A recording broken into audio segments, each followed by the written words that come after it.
Teeth scaling కానీ, teeth క్లీనింగే మేము teeth scaling అని అంటాము. సో, టీత్ స్కేలింగ్ అనేది చేయించుకుంటే టీత్ వీక్ అయిపోతాయా? ఎనామిల్ ఊడిపోతుందా? ఎనామిల్ చిప్ ఆఫ్ అయిపోవడం, ఎనామిల్ వీక్ అయిపోవడం ఇలాంటివి ఏమన్నా అవుతాయా అని అడుగుతుంటారు. మనం టీత్‌ని ఎనామిల్ అస్సలు ఏమి చేయము. టీత్‌ని ఏదో దాన్ని గ్రైండ్ చేసేసి, దాన్ని షేప్ చేసేసడో ఏదో ఇంకేదో చేయడం ఉండదు. టీత్ మీద గట్టిగా అతుక్కుపోయిన హార్డ్ డర్ట్, దాన్ని టార్టర్ అని, కాలిక్యులస్ అని రకరకాలుగా అంటాము. సో, దాన్ని మాత్రమే తీసేసి క్లీన్ చేస్తాం అన్నమాట. టీత్ ని ఏ రకంగానూ కట్ చేయడం అయితే జరగదు. ఎనామిల్ ని డెఫినెట్ గా ఏం చేయము. ఎనామిల్ అనేది అసలు మన బాడీ మొత్తంలో బోన్ కంటే కూడా చాలా హార్డ్ గా ఉండే లేయర్, హార్డ్ గా ఉండే స్ట్రక్చర్. దాన్ని మనం ఏమి చేయట్లేదు. మామూలుగా ఈ స్కేలింగ్ ప్రొసీజర్ లో ఈ మెషిన్ కి చిన్న అల్ట్రాసోనిక్ స్కేలర్స్ అంటాము.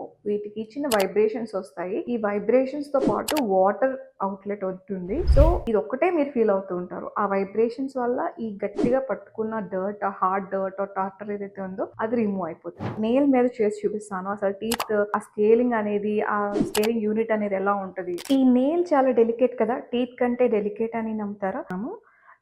టైలర్ క్లీనింగ్ టిప్స్ అంటే ఇలా ఉంటాయి. సో ఇది యూనిట్. సో ఇలా చిన్న టిప్స్ ఉంటుంది. ఇక్కడ నుంచి వాటరే వస్తుంది. సో చూసారా, ఏమి డ్యామేజ్ అవ్వలేదు. సో కంప్లీట్ గా సేఫ్ ఉంది. నెయిల్ నే ఏం చేయలేకపోతే ఇంకా ఎనామిల్ ఏం చేయగలుగుతుంది.